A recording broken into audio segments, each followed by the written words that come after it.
നമസ്കാരം. ഈ ദിവസത്തെ പ്രധാനപ്പെട്ട വാർത്തകൾ സമഗ്രമായി പരിശോധിക്കാം. വാർത്താമഴയിലേക്ക് സ്വാഗതം. ഞാൻ അമൃത പടിക്കൽ. വാർത്തകൾ വിശദമായി നോക്കാം.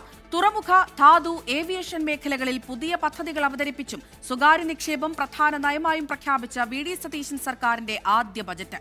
ഭൂനിയമങ്ങളിൽ കാലാനുസൃതമായ പരിഷ്കാരം ഉൾപ്പെടെ ശ്രദ്ധേയമായ പ്രഖ്യാപനങ്ങളും ബജറ്റിലുണ്ട്. പ്രതീക്ഷിച്ച ക്ഷേമ പെൻഷൻ വർധന ബജറ്റിലില്ല. റബ്ബറിന്റെ താങ്ങുവില 250 രൂപയാക്കി. ബിയറും വൈനും ഒഴികെയുള്ള വീര്യം കുറഞ്ഞ മദ്യത്തിന്റെ നികുതി കുറച്ചതോടെ വിലയും കുറയും. പുതിയ സർക്കാരിന്റെ കാഴ്ചപ്പാട് വിശദമാക്കുന്ന പ്രഖ്യാപനങ്ങളും അതുമായി ബന്ധപ്പെട്ട പദ്ധതികളുമാണ് വി.ഡി. സതീശൻ സർക്കാരിന്റെ ആദ്യ ബജറ്റിന്റെ സവിശേഷത. മിഷൻ സമുദ്രയെ ഫ്ളാഗ്ഷിപ്പ് പ്രോജക്റ്റായി ഉയർത്തിക്കാട്ടുന്ന ബജറ്റിൽ വി.ഡി. സതീശൻ എന്ന മുഖ്യമന്ത്രിയുടെ കാഴ്ചപ്പാട് തെളിഞ്ഞു കാണാം. സംസ്ഥാനത്തെ മാരിടൈം സമ്പദ് വ്യവസ്ഥയിലേക്ക് മാറ്റുകയാണ് ലക്ഷ്യം. വിഴിഞ്ഞം, കൊച്ചി തുറമുഖങ്ങൾക്ക് ചുറ്റും നിർമ്മാണ മേഖലകളും സ്റ്റഫിംഗ് സെന്ററുകളും ഡ്രൈ പോർട്ടും സ്ഥാപിക്കും. വിഴിഞ്ഞത്തെ ഗ്രീൻ ബംഗൻ തുറമുഖമായി ഉയർത്തും. ധാതു സമ്പത്തുകൾ സമൃദ്ധമായുള്ള തെക്കൻ ജില്ലകളിൽ സതേൺ കോറിഡോറും rare earth and critical minerals കോറിഡോറും സ്ഥാപിക്കും. ഈ പദ്ധതികളിലേക്ക് സ്വകാര്യ നിക്ഷേപം ആകർഷിക്കും. ആലപ്പുഴയെ ബ്ലൂ ഇക്കോണമിയുടെ ഹബ്ബാക്കി മാറ്റുമെന്നും ബജറ്റ് പ്രഖ്യാപിക്കുന്നു. തിരുവനന്തപുരം മേഖല 1 കേരളത്തിന്റെ നോളജ് ആൻഡ് സ്പേസ് ടെക്നോളജി ഹബ്ബായും, കൊല്ലം മേഖല 2 ധാതു സംസ്കരണത്തിന്റെയും അപൂർവ ധാതുക്കളുടെയും കേന്ദ്രമായും, മേഖല 3 ആലപ്പുഴ ഇന്ത്യയുടെ ബ്ലൂ ഇക്കോണമി തലസ്ഥാനമായും മാറും. 4 വിമാനത്താവളങ്ങളെയും ബന്ധിപ്പിച്ചുകൊണ്ട് ഏവിയേഷൻ ഹബ്ബ് വികസിപ്പിക്കും. സ്വകാര്യ നിക്ഷേപം ആകർഷിക്കുന്നതിനായി ഇൻവെസ്റ്റ് കേരളം എന്ന പേരിൽ പ്രത്യേക സെൽ രൂപീകരിക്കും. നിക്ഷേപാനന്തര പിന്തുണ ഉറപ്പുവരുത്തുന്നതിനുള്ള ഏകജാലക സംവിധാനമായും ഈ സെല്ല് പ്രവർത്തിക്കും. ഭൂമി ലഭ്യതയിലെ പരിമിതികൾ, ഉയർന്ന ഭൂവിലയും വേതന നിരക്കും, നടപടിക്രമങ്ങളിലെ കാലതാമസം, ഈ തടസ്സങ്ങൾ മാറിയാൽ മാത്രമേ സാമ്പത്തിക വളർച്ചയ്ക്കും സമഗ്ര പ്രാദേശിക വികസനത്തിനും ഉതകുന്ന തരത്തിലുള്ള നിക്ഷേപകരെ ആകർഷിക്കാൻ സാധിക്കുകയുള്ളൂ. അതിനായി ഡാറ്റ അധിഷ്ഠിത ഇൻവെസ്റ്റ് കേരളം എന്ന പേരിൽ ഒരു പ്രത്യേക സെൽ രൂപീകരിക്കും. മാരക രോഗങ്ങളും മറ്റും പിടിപെട്ട് ചികിത്സ തേടുന്നവരെ സഹായിക്കാനുള്ള വൺ കേരള കരുതൽ മിഷനാണ് ബജറ്റിന്റെ മനുഷ്യമുഖം. വ്യക്തികളിൽ നിന്നും സ്ഥാപനങ്ങളിൽ നിന്നും മിഷൻ സഹായം സ്വീകരിക്കും. ഭൂമിയുടെ ന്യായവില പരിഷ്കരിക്കുമെന്നതാണ് ബജറ്റിലെ മറ്റൊരു ശ്രദ്ധേയമായ പ്രഖ്യാപനം. കോഴിക്കോട്, തിരുവനന്തപുരം നഗരങ്ങളിൽ ലൈറ്റ് മെട്രോ പദ്ധതി നടപ്പിലാക്കും. റബ്ബറിന്റെ താങ്ങുവില 200 രൂപയിൽ നിന്ന് 250 രൂപയായി വർദ്ധിപ്പിച്ചു. മത്സ്യത്തൊഴിലാളികളുടെ മണ്ണെണ്ണ സബ്സിഡിയും 75 രൂപയായി വർദ്ധിപ്പിച്ചു. തീരദേശവാസികൾക്ക് പട്ടയം നൽകും. പട്ടിക വിഭാഗത്തിലും മത്സ്യത്തൊഴിലാളികൾക്കും പ്രത്യേക ഭവന പദ്ധതി പ്രഖ്യാപിക്കുന്ന ബജറ്റ് ലൈഫ് ഭവന പദ്ധതിയെക്കുറിച്ച് ഒന്നും പറയുന്നില്ല. കോളേജ് വിദ്യാർത്ഥികൾക്കുള്ള 1000 രൂപ, യുവസംരംഭകർക്കുള്ള പലിശരഹിത വായ്പ എന്നിവയെക്കുറിച്ചും ബജറ്റ് മൗനം പാലിക്കുകയാണ്. അധിക വിഭവ സമാഹരണം ലക്ഷ്യമിട്ടുള്ള പുതിയ പ്രഖ്യാപനങ്ങളെക്കാൾ മുഖ്യമന്ത്രി ഊന്നൽ നൽകുന്നത് നികുതി കുടിശ്ശിക വിരിച്ചെടുക്കുന്നതിനാണ്. ബിയറും വൈനും ഒഴികെയുള്ള വീര്യം കുറഞ്ഞ മദ്യങ്ങളുടെ നികുതി കുറച്ചു. തൽഫലമായി ഈയിനം മദ്യങ്ങളുടെ വില കുറയും. സ്വകാര്യ ബസ്സുകളുടെ ത്രൈമാസ നികുതി പകുതിയായി കുറച്ചു. ഓൾ ഇന്ത്യ പെർമിറ്റുള്ള ടൂറിസ്റ്റ് ബസ്സുകളുടെ ത്രൈമാസ നികുതിയിലും കുറവ് വരുത്തി. ട്രെയിലർ വാഹനങ്ങളുടെ നികുതി സ്ലാബ് ഏകീകരിച്ചതോടെ 20 ടണ്ണിന് മുകളിലുള്ള വാഹനങ്ങളുടെ നികുതി കുറയും. 40 ലക്ഷത്തിന് മുകളിൽ വിലയുള്ള ഇലക്ട്രിക് വാഹനങ്ങളുടെ നികുതി 10% നിന്ന് 15% കൂട്ടിയതോടെ ഈ ഇനത്തിൽപ്പെട്ട വാഹനങ്ങളുടെ വില കൂടും. വില കുറച്ച് കാണിച്ച് രജിസ്റ്റർ ചെയ്ത ആധാരങ്ങളുമായി ബന്ധപ്പെട്ട കേസുകൾ തീർപ്പാക്കാനായി ഒറ്റത്തവണ തീർപ്പാക്കൽ പദ്ധതിയും ബജറ്റ് പ്രഖ്യാപിച്ചിട്ടുണ്ട്. 24 തിരുവനന്തപുരം. ബജറ്റിൽ ടൈപ്പ് 1 പ്രമേഹബാധിതരായ കുട്ടികൾക്ക് ആശ്വാസകരമായ പ്രഖ്യാപനവുമായി സർക്കാർ. പ്രമേഹരോഗബാധിതരായ കുട്ടികളുടെയും രക്ഷിതാക്കളുടെയും വർഷങ്ങളായുള്ള ആവശ്യങ്ങളാണ് ബജറ്റിൽ ഉൾപ്പെടുത്തിയിരിക്കുന്നത്. ഗുണനിലവാരമുള്ള ഇൻസുലിൻ ലഭ്യമാക്കുക, ആവശ്യമായ കുട്ടികൾക്ക് ഇൻസുലിൻ പമ്പ്, പ്രമേഹം നിയന്ത്രണ വിധേയമാക്കുന്നതിന് കണ്ടിന്യൂസ് ഗ്ലൂക്കോസ് മോണിറ്ററിംഗ് സെൻസർ ലഭ്യമാക്കുക, മിഠായി സെന്ററുകളിൽ എൻഡോക്രൈൻ ഡോക്ടർമാരുടെ സേവനം ഉറപ്പാക്കുക, ഗുണനിലവാരമുള്ള മരുന്നുകൾ ലഭ്യമാക്കുക തുടങ്ങിയവയാണ് ബജറ്റിലെ പ്രഖ്യാപനങ്ങൾ. ഇൻസുലിൻ പമ്പ് തദ്ദേശീയമായി നിർമ്മിക്കാൻ സർക്കാർ സഹായം നൽകും. ടൈപ്പ് 1 ബാധിതരായ ഡയബറ്റിക് കുട്ടികൾക്ക് കാര്യമായ പ്രയോജനം ലഭിക്കുമെന്ന പ്രതീക്ഷയിലാണ് ടൈപ്പ് 1 ഡയബറ്റിക് വെൽഫെയർ സൊസൈറ്റി എന്ന് സംസ്ഥാന പ്രസിഡന്റ് വിജേഷ് ടി.ആർ. കഴിഞ്ഞ മാനിഫെസ്റ്റോയിൽ തന്നെ UDF മാനിഫെസ്റ്റോയിൽ നമ്മളിത് കൊടുക്കുകയും അതിൽ ഭൂരിഭാഗം കാര്യങ്ങളും അവരുടെ മാനിഫെസ്റ്റോയിൽ ഉൾപ്പെടുത്തുകയും ചെയ്തിട്ടുണ്ടായിരുന്നു. അതിൻ്റെ ഭാഗമായിട്ട് ഇപ്പോൾ ആദ്യ ബഡ്ജറ്റിൽ തന്നെ ഇത്രയും കാര്യങ്ങൾ നമ്മുടെ ടൈപ്പ് 1 ബാധിതർക്ക് വേണ്ടിയിട്ട് നമ്മൾ പറഞ്ഞുള്ള ഭൂരിഭാഗം കാര്യങ്ങളും വന്നതിൽ വളരെ സന്തോഷമുണ്ട്. കുട്ടികളുടെ ജീവിത നിലവാരം മെച്ചപ്പെടുത്തുന്നതിനും അവരുടെ കുടുംബങ്ങളുടെ സാമ്പത്തിക പ്രതിസന്ധി ഇല്ലാതാക്കുന്നതിനും ഏറെ സഹായകരമാവുകയാണ് പ്രഖ്യാപനങ്ങൾ. 24 കോഴിക്കോട്. DA കുടിശ്ശിക ലഭിക്കുമെന്നതടക്കമുള്ള ആനുകൂല്യങ്ങൾ പ്രതീക്ഷിച്ചിരുന്ന സർക്കാർ ജീവനക്കാർക്ക് വി.ഡി. സതീശൻ സർക്കാരിന്റെ ആദ്യ ബജറ്റ് സമ്മാനിച്ചത് കടുത്ത നിരാശ. DA, DR കുടിശ്ശിക, ലീവ് സറണ്ടർ എന്നിവയിൽ വ്യക്തതയില്ല. ശമ്പള പരിഷ്കരണ കമ്മീഷനെക്കുറിച്ചും വിരമിക്കൽ പ്രായത്തെപ്പറ്റിയും ബജറ്റിൽ പരാമർശമില്ല. സർക്കാർ ജീവനക്കാർക്ക് സന്തോഷം നൽകുന്ന പ്രഖ്യാപനങ്ങളൊന്നും വി.ഡി. സതീശൻ സർക്കാരിന്റെ കന്നി ബജറ്റിലുണ്ടായില്ല. സർക്കാർ ജീവനക്കാരുടെ ആരോഗ്യ സുരക്ഷാ പദ്ധതിയായ മെഡിസപ്പ് പരിഷ്കരിക്കുമെന്നല്ലാതെ കാര്യമായ മറ്റു പ്രഖ്യാപനങ്ങളൊന്നുമില്ല. ജീവനക്കാരുടെ DA, പെൻഷൻകാരുടെ DR എന്നിവ മുടക്കം കൂടാതെ നൽകും. ലീവ് സറണ്ടറിന്റെ കാര്യത്തിൽ ഉചിതമായ ഒരു തീരുമാനം കൈക്കൊള്ളും. ജീവനക്കാരുടെ ആരോഗ്യ സുരക്ഷാ പദ്ധതിയായ മെഡിസെപ്പ് സമഗ്രമായി പരിഷ്കരിക്കും. ശമ്പള പരിഷ്കരണ കമ്മീഷനെ കുറിച്ചോ വിരമിക്കൽ പ്രായം ഉയർത്തുന്നതുമായി ബന്ധപ്പെട്ടോ ബജറ്റിൽ പരാമർശമുണ്ടായില്ല.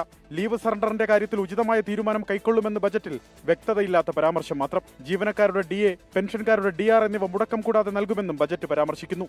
എന്നാൽ DA കുടിശ്ശികയുടെ മുൻകാല പ്രാബല്യം ബജറ്റിൽ പരാമർശിച്ചില്ല. ജീവനക്കാർക്ക് പ്രഖ്യാപിച്ച വിസ്മയം ഇതാണോ എന്ന് പ്രതിപക്ഷത്തിന്റെ പരിഹാസം. ഈ ബജറ്റ് വരുമ്പോൾ ജീവനക്കാർക്കാകെ വിസ്മയമുണ്ടാകും എന്ന് പറഞ്ഞിട്ടുണ്ട്. ഞാനൊരു വിസ്മയവും കണ്ടില്ല, അതുകൊണ്ടാണ് പറയുന്നത്.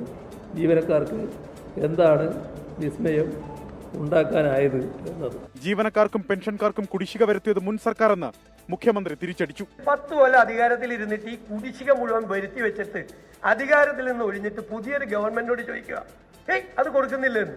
ആര് വരുത്തിയ കുടിശ്ശികയാണ്? ഞങ്ങൾ വരുത്തിയ കുടിശ്ശികയാണ്. ഞങ്ങൾ പറഞ്ഞിട്ടുണ്ട് ഒരു ഗഡു പോലും ഞങ്ങൾ കുടിശ്ശിക വരുത്തില്ല, ഞങ്ങൾ കൊടുക്കുമെന്നാണ് പറഞ്ഞിരിക്കുന്നത്. എന്നിട്ട് പോണ പോക്കിലെ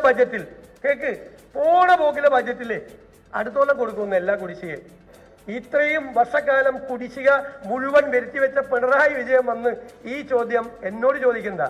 അതേസമയം പങ്കാളിത്ത പെൻഷനിൽ മാറ്റം പ്രഖ്യാപിച്ചു. അവ്യക്തതകൾ ഉണ്ടെന്ന് ചൂണ്ടിക്കാട്ടിയാണ് പെൻഷൻ പദ്ധതിയിലെ മാറ്റം പ്രഖ്യാപിച്ചത്. വിലയിരുത്തൽ നടത്തിയ ശേഷം നിലവിലുള്ള NPS പെൻഷൻ സംവിധാനം പരിഷ്കരിക്കുമെന്നും മുഖ്യമന്ത്രി VD സതീശൻ ബജറ്റ് പ്രസംഗത്തിൽ വ്യക്തമാക്കി. 24 തിരുവനന്തപുരം. ലഹരി മാഫിയയെ ചെറുക്കാനുള്ള നടപടികളുമായി മുന്നോട്ടു പോകുമെന്ന് കന്നി ബജറ്റിൽ മുഖ്യമന്ത്രി VD സതീശൻ. കുട്ടികൾക്കെതിരായ അക്രമങ്ങൾക്ക് സീറോ ടോളറൻസ് നിലപാട് സ്വീകരിക്കും. സ്ത്രീകൾക്കെതിരെയുള്ള കുറ്റകൃത്യം തടയാൻ മകൾക്കൊപ്പം എന്ന പേരിൽ പദ്ധതി നടപ്പിലാക്കുമെന്നും ബജറ്റിൽ പ്രഖ്യാപനം.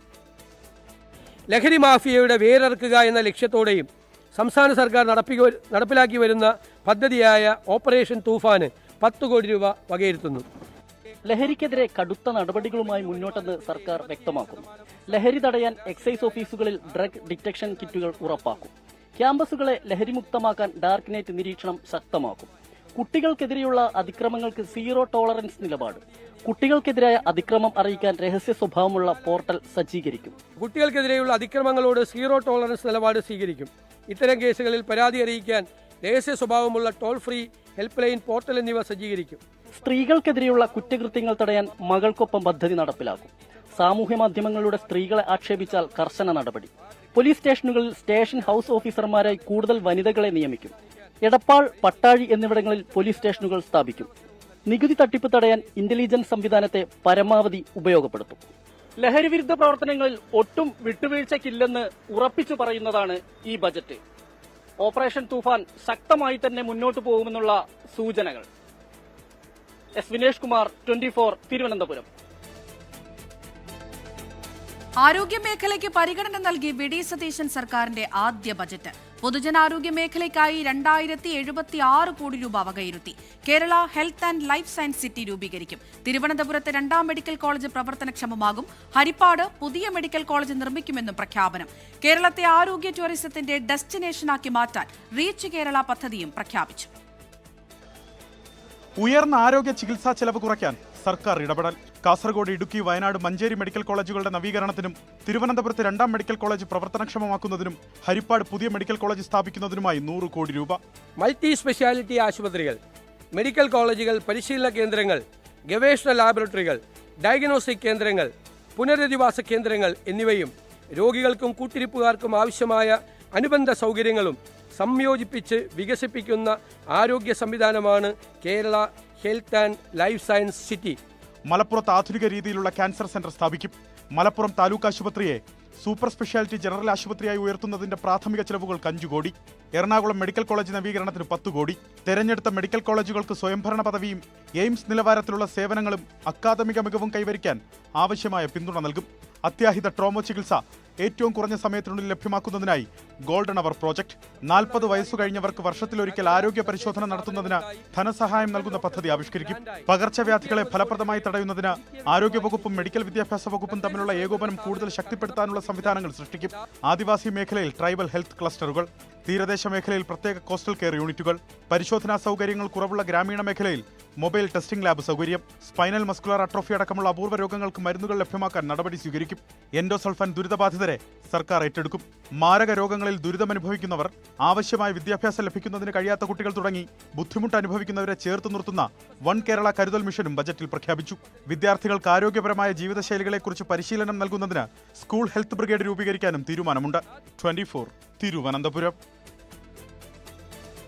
തൃശൂരിൽ നിന്ന് വലിയൊരു കവർച്ചയുടെ വാർത്ത ഇപ്പോൾ പുറത്തു വരുന്നുണ്ട്. First on 24. തൃശൂർ തൃപ്രയാറിൽ കാറിലെത്തിയ സംഘം ആക്രമിച്ച് പാലക്കാട് സ്വദേശികളുടെ 16 ലക്ഷം രൂപ കവർന്നെന്ന് പരാതി.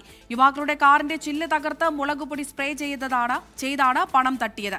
വ്യാജ നമ്പർ പ്ലേറ്റ് വെച്ച് ഇന്നോവയിലാണ് കവർച്ചാ സംഘം എത്തിയത് എന്നാണ് പാലക്കാട് സ്വദേശികളുടെ മൊഴി. ട്രേഡിംഗിന്റെ ഭാഗമായി കൈവശം വെച്ച പണമാണ് കാറിൽ ഉണ്ടായിരുന്നത് എന്നാണ് യുവാക്കളുടെ വിശദീകരണം. ശ്രീജിത്ത് ശ്രീകുമാറിനുണ്ട് തൃശൂരിൽ നിന്ന് വിവരങ്ങൾ നൽകാൻ. ശ്രീജിത്ത്, 16 ലക്ഷമാണ് നഷ്ടമായിരിക്കുന്നത്. ഇവർ ഇത്രയും പണം എന്തിനു കൊണ്ടുവന്നു എന്നുള്ള ചോദ്യമൊക്കെ അവിടെ ഇരിക്കട്ടെ, എന്താണ് അവിടെ സംഭവിച്ചത്? അപ്പാട് ദുരൂഹതയാണ് അമൃത. തൃശൂർ തൃപ്രയാർ കിഴക്കേ നടയിൽ പൈനൂർ ആമലത്തുകുളങ്ങര ക്ഷേത്രത്തിന് സമീപമാണ് ഈ ഒരു സംഭവം നടന്നിരിക്കുന്നത്. കാറിൽ എത്തിയ സംഘത്തിൽ 5 പേരുണ്ടായിരുന്നു. അവരുടെ പക്കൽ 16 ലക്ഷം രൂപ ഉണ്ടായിരുന്നതായാണ് പറയുന്നത്. മറ്റൊരു സംഘം സിൽവർ കളർ ഇന്നോവയിൽ എത്തി അവിടെ വെച്ച് കാറിന്റെ ചില്ല് തകർത്ത് ഈ 16 ലക്ഷം രൂപ മുളകുപൊടി സ്പ്രേ ഒക്കെ ചെയ്താണ് അവർ കവർന്നു കൊണ്ടുപോയതെന്നൊരു മൊഴിയാണ് നാട്ടുകാർക്ക് ആദ്യഘട്ടത്തിൽ ഇവർ നൽകിയത്. എന്തായാലും ഈ ബഹളമൊക്കെ നാട്ടുകാർ ചിലർ കേട്ടതായി പറയുന്നുണ്ട്. ചില ആളുകളൊക്കെ അത്തരത്തിൽ സൂചനകൾ നൽകുന്നുണ്ട്. എന്തായാലും പോലീസിനെ വിവരം അറിയിച്ചു. ഈ മറ്റൊരു കാറിലെത്തിയ സംഘം, ഈ കാർ ഒരു സിൽവർ കളർ ഇന്നോവയാണെന്നാണ് പറയുന്നത്. ഇതിന്റെ വ്യാജ നമ്പർ പ്ലേറ്റ് ആണെന്നും ഏറ്റവും ഒടുവിൽ പറയുന്നുണ്ട്. 16 ലക്ഷം രൂപ നഷ്ടപ്പെട്ടതാണ് പരാതിക്കാർ പറയുന്നത്. പക്ഷേ ഇത് പരിശോധിച്ച് വരുന്നുണ്ട്. പക്ഷേ ഈ കാറിൽ പണം എന്തിനു കൊണ്ടുവന്നു? ഈ ഒരു ഏരിയ, അതായത് പ്രധാനപ്പെട്ട പാതയിൽ നിന്ന് കുറച്ച് വിട്ടുമാറിയാണ് ഈ ഒരു ഏരിയ. അവിടേക്ക് എന്തിനാണ് ഈ പണം കൊണ്ട് ഈ പാലക്കാട്ടുകാർ വന്നത് എന്നതിനെ കുറിച്ചും അന്വേഷണമുണ്ട്. എന്തിനു കൊണ്ടുവന്നു എന്നതിന് വ്യക്തമായ ഉത്തരം ഈ യുവാക്കൾ നൽകുന്നില്ല. ട്രേഡിംഗിന്റെ ഭാഗമായി കൈവശം വെച്ച പണമാണ് ഇത് എന്നാണ് വിശദീകരണം. എന്തായാലും ഈ 5 പേരുടെയും വിശദമായ മൊഴി എടുത്തിരിക്കുകയാണ്. ആളൊഴിഞ്ഞ റോഡിലേക്ക് കാർ വന്നത് എന്തിനെന്ന ചോദ്യത്തിന് വ്യക്തമായ ഉത്തരം ഈ സംഘം നൽകിയിട്ടില്ല എന്നാണ് പറയുന്നത്. എന്തായാലും ജില്ലയിൽ അതെ, ഒരുപാട് ദുരൂഹതകൾ ഇപ്പോഴും നിലനിൽക്കുന്നുണ്ട്. 16 ലക്ഷമാണ് കവർന്നിരിക്കുന്നത്. എന്തിന് യുവാക്കൾ ഈ 16 ലക്ഷം കൈവശം വെച്ചു എന്നുള്ള ചോദ്യമൊക്കെ അവിടെ നിൽക്കുന്നുണ്ട്. വിവരങ്ങളാണ് ശ്രീജിത്ത് ശ്രീകുമാരൻ നൽകിയത്. അങ്കമാലി അരൂർ കൊച്ചി ദേശീയപാത ബൈപ്പാസ് പദ്ധതിക്ക് കേന്ദ്ര അനുമതി. പുതിയ ദേശീയപാത നിർമ്മാണത്തിനായി 3A നോട്ടിഫിക്കേഷൻ ഉടൻ പുറപ്പെടുവിക്കുമെന്ന് ബെന്നി ബെഹനാൻ MP പറഞ്ഞു. ലാൽ കൃഷ്ണയുണ്ട് കൊച്ചിയിൽ നിന്ന് വിവരങ്ങൾ നൽകാനായി. ലാൽ, പ്രവർത്തനാനുമതി ലഭിച്ചിരിക്കുകയാണ്, കേന്ദ്ര അനുമതി ലഭിച്ചിരിക്കുന്നു. അപ്പോൾ ഏത് രീതിയിലായിരിക്കും ഇനി ഇപ്പോൾ നിർമ്മാണമൊക്കെ മുന്നോട്ട് പോവുക? അമൃത, ഈ പദ്ധതിയുമായി ബന്ധപ്പെട്ടുകൊണ്ട് കഴിഞ്ഞ തിരഞ്ഞെടുപ്പ് കാലം മുതൽ തന്നെ വലിയ വിവാദങ്ങൾ ഉണ്ടായിരുന്നതാണ്. കാരണം കഴിഞ്ഞ LDF സർക്കാരിൻ്റെ കാലഘട്ടത്തിലാണ് ഇത്തരമൊരു പദ്ധതി, പ്രത്യേകിച്ച് അങ്കമാലിയിൽ നിന്ന് കുണ്ടന്നൂർ വരെ നീളുന്ന ഒരു ബൈപ്പാസ്, അത് അങ്കമാലി അരൂർ ദേശീയപാതയുമായി ബന്ധപ്പെട്ടുകൊണ്ടുള്ള സമാന്തര പാതയാണ്. അതിനുള്ള ഒരു ബൈപ്പാസാണ്. ഈ ഗതാഗത കുരുക്കുകളെല്ലാം ഒഴിവാക്കിക്കൊണ്ട് പകരം പോകാനുള്ള ഒരു പാത എന്നതായിരുന്നു ഉദ്ദേശം. പക്ഷേ ഇതുമായി ബന്ധപ്പെട്ടുകൊണ്ടുള്ള സർവേ നടപടികളടക്കമുള്ള കാര്യങ്ങൾ വളരെ വിവാദമാവുകയും അത് നിർത്തിവെക്കുകയുമായിരുന്നു. അതോടുകൂടി ഈ അങ്കമാലി കുണ്ടന്നൂർ ബൈപ്പാസ്, അതായത് ഈ കൊച്ചി ബൈപ്പാസ് എന്ന് പറയുന്ന പദ്ധതി, അത് കടലാസിൽ മാത്രം ഒതുങ്ങി പിന്നീട് മുന്നോട്ട് പോകാത്ത അവസ്ഥ വന്നു. ആ പദ്ധതിക്കാണ് ഇപ്പോൾ വീണ്ടും ജീവൻ വെച്ചിരിക്കുന്നത്. പദ്ധതി മുന്നോട്ട് കൊണ്ടുപോകാൻ ഇപ്പോൾ നിലവിൽ കേന്ദ്ര സർക്കാരിൻ്റെ അനുമതി കിട്ടിയിരിക്കുന്നു എന്നുള്ളതാണ് ചാലക്കുടി MP കൂടിയായിട്ടുള്ള ബെന്നി ബെഹനാൻ അറിയിച്ചിരിക്കുന്നത്. ഇതിനു വേണ്ടിയിട്ടുള്ള പ്രാഥമിക നടപടികൾ ഉടൻ ആരംഭിക്കുമെന്നുള്ളതാണ്. 3A അടക്കമുള്ള നടപടികളിലേക്ക് കടക്കാനുള്ള തീരുമാനവുമുണ്ട്. അതായത് ഈ ഭൂമി ഏറ്റെടുക്കുന്നതുമായി ബന്ധപ്പെട്ടുള്ള സർവേ നടപടികൾ അടക്കമുള്ള കാര്യങ്ങളിലേക്കുള്ള തീരുമാനം ഉടനെ തന്നെ ഉണ്ടാകുമെന്നുള്ളതാണ്. 50 കിലോമീറ്റർ ദൂരത്തിൽ 70 മീറ്റർ വീതിയിൽ ഒരു 8 വരി പാത എന്നുള്ളതാണ് ആദ്യഘട്ടത്തിൽ. അത് പിന്നീട് 10 വരി പാതയായി മാറും. ഇത് കുണ്ടന്നൂർ വരെയാണ് ആദ്യഘട്ടത്തിലുള്ളത്, അങ്കമാലിയിൽ നിന്ന് കുണ്ടന്നൂർ വരെ. അതിനുശേഷം ദേശീയപാതയിലേക്ക് ലയിച്ചുകൊണ്ട് അങ്കമാലിയിൽ നിന്ന് അരൂർ വരെ നീളുന്ന ദേശീയപാത എന്നുള്ളതാണ്. വിവാദങ്ങൾക്ക് പരിസമാപ്തി കുറിച്ചുകൊണ്ട് പുതിയൊരു വികസന പദ്ധതി കൂടിയാണ് ഈ റോഡ് പ്രായോഗികമായി വരുമ്പോൾ ഉണ്ടാകാൻ പോകുന്നത്. ലാൽ കൃഷ്ണയാണ് വിവരങ്ങൾ നൽകിയത്. വിദ്യാർത്ഥികൾ തമ്മിലുണ്ടായ സംഘർഷത്തിനിടെ ഗേറ്റ് ചാടിക്കടക്കാൻ ശ്രമിച്ച വിദ്യാർത്ഥിയുടെ ദേഹത്ത് കമ്പ് തുളച്ചുകയറി. പട്ടം സെന്റ് മേരീസ് സ്കൂളിലെ 7ാം ക്ലാസ് വിദ്യാർത്ഥിക്കാണ് പരുക്കേറ്റത്. അജ്മൽ ദിറാർ തിരുവനന്തപുരത്ത് നിന്ന് വിവരങ്ങൾ നൽകും. അജ്മൽ, ഇത് എപ്പോൾ എങ്ങനെയാണ് ഈ സംഭവം നടന്നത്? ഈ കുട്ടിയുടെ പരിക്ക് അത് ഗുരുതരമാണോ? അമൃത, ഇന്ന് വൈകിട്ടോടെയാണ് വിദ്യാർത്ഥികൾ തമ്മിലുണ്ടായ സംഘർഷത്തിന് പിന്നാലെ സ്കൂളിൻ്റെ മതിൽ ചാടിക്കടന്ന് ഓടാൻ ശ്രമിച്ച വിദ്യാർത്ഥിയുടെ ശരീരത്തിലേക്ക് കമ്പി തുളച്ചു കയറിയത്. പട്ടം സെന്റ് മേരീസ് സ്കൂളിലെ, തിരുവനന്തപുരത്താണ്, പട്ടം സെന്റ് മേരീസ് സ്കൂളിലെ 7ാം ക്ലാസ് വിദ്യാർത്ഥിയാണ് സംഘർഷത്തിനിടെ മതിൽ ചാടിക്കടക്കാൻ ശ്രമിക്കുന്നതിനിടെ ദേഹത്ത് കമ്പി തുളച്ചത്. ഈ മതിലിൻ്റെ മുകളിൽ സ്ഥാപിച്ചിരുന്ന നീളമുള്ള കമ്പി കുട്ടിയുടെ ദേഹത്തേക്ക് ആഴത്തിൽ പതിക്കുകയായിരുന്നു, ആഴത്തിൽ കുത്തി കയറുകയായിരുന്നു. പൃഷ്ഠഭാഗത്താണ് കയറിയത്. അത് നല്ല ആഴത്തിൽ മുറിവ് പറ്റിയിട്ടുണ്ട്. രാജാജി നഗറിലെ ഫയർഫോഴ്സ് എത്തി ഉപകരണങ്ങൾ ഉപയോഗിച്ച് വളരെ സമയമെടുത്താണ് കുട്ടിയുടെ ദേഹത്ത് നിന്ന് കമ്പി മുറിച്ചു മാറ്റിയത്. മെഡിക്കൽ കോളേജ് ആശുപത്രിയിൽ പ്രവേശിച്ച കുട്ടിയുടെ നിലവിൽ ആരോഗ്യ സ്ഥിതി ഗുരുതരമല്ല. ഏതായാലും പരിക്കേറ്റ വിദ്യാർത്ഥി ഇപ്പം നിലവിൽ മെഡിക്കൽ കോളേജ് ആശുപത്രിയിൽ ചികിത്സയിലാണ്. അമൃത. അജ്മൽ ദിറാറാണ് വിവരങ്ങൾ നൽകിയത്. കോഴിക്കോട് കാട്ടിലപ്പീടികയിൽ ബസ്സും വാനും കൂട്ടിയിടിച്ച അപകടത്തിൽ വാൻ ഡ്രൈവർക്ക് പരിക്കേറ്റു. വർഷ ഗിരീഷ് വിവരങ്ങൾ നൽകും. വർഷ, എന്താണ് അവിടെ ഉണ്ടായത്?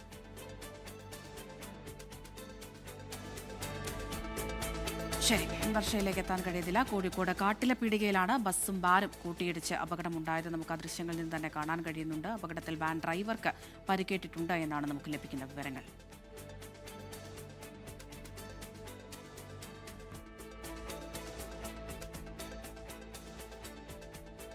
വർഷ, വിവരങ്ങൾ.